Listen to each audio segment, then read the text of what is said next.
ఈరోజు ప్రపంచ పర్యావరణ దినం. 1973లో ఐక్యరాజ్య సమితి జూన్ 5వ తారీఖును ప్రపంచ పర్యావరణ దినంగా ప్రకటించడం జరిగింది. అప్పటి నుండి ప్రపంచవ్యాప్తంగా అన్ని దేశాల్లో ఈ రోజును ప్రపంచ పర్యావరణ దినంగా జరుపుతూ ఉన్నారు. ఏమిటి దీని ప్రాముఖ్యత?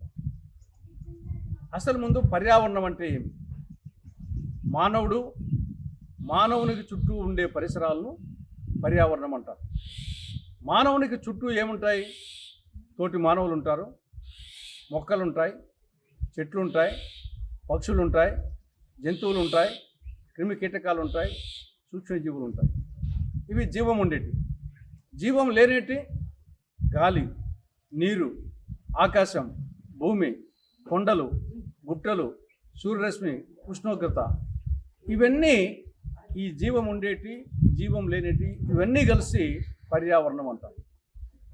ఇవన్నీ సక్రమంగా ఉంటేనే మానవుడు సుఖమయ జీవితాన్ని, ఆరోగ్యకరమైన జీవితాన్ని గడుపుతాడు.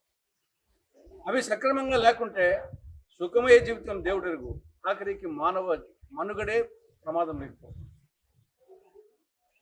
ఈనాడు ఎక్కడ చూసినా వాయు కాలుష్యం, నీటి కాలుష్యం, శబ్ద కాలుష్యం, ప్లాస్టిక్ కాలుష్యం, చెట్లు తగ్గిపోతున్నాయి, మొక్కలు తగ్గిపోతున్నాయి.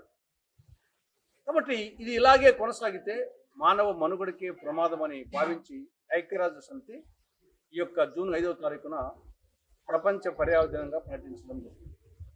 ఇందులో ప్రధానంగా మొక్కలు నాటడం అనేది ఒక ముఖ్యమైన కార్యక్రమం. మొక్కలు లేకపోతే, చెట్లు లేకపోతే మానవ జాతి మనుగడే లేదు. ఒక 5 నిమిషాల సేపు ఈ భూమి మీద మొక్కలు లేవనుకున్నాం, చెట్లు లేవనుకున్నాం, ఏమవుతుంది? కిరణజన్య సంయోగ క్రియ జరగదు, ఆక్సిజన్ ఉత్పత్తి కాదు, కార్బన్ డైఆక్సైడ్ మొత్తం వాతావరణం అంతా నిండిపోతుంది.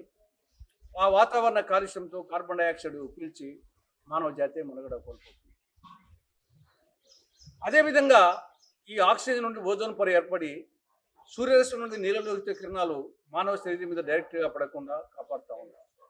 చెట్లు మానవునికి అనేక విధాల, మానవునికే కాకుండా పశుపక్షాదులకు, జంతుజాలాదులకు ఇటు ఆవాసము, ఇటు పండ్లు, కాయలు, పూలు, వెదురు, కలప, బంక, ఔషధ మూలికలు, ఇలా అనేక విధాలుగా మొక్కలు, చెట్లు మానవునికి ఉపయోగపడుతుంది.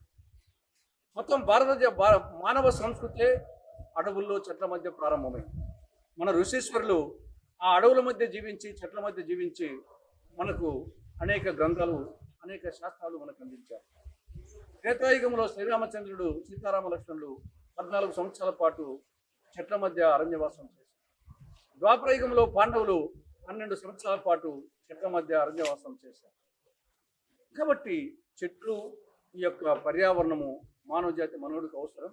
అందుకోసం దాని మీద అవగాహన కల్పించేటందుకోసమే ఈ కార్యక్రమాన్ని ఏర్పాటు చేయడం. ఈరోజు వేంపల్లె నారాయణ విద్యా సంస్థల ప్రాంగణంలో ఈ యొక్క చెట్టు నాటే కార్యక్రమం, ఈ మొక్కలు నాటే కార్యక్రమం ఏర్పాటు చేయడం జరిగింది.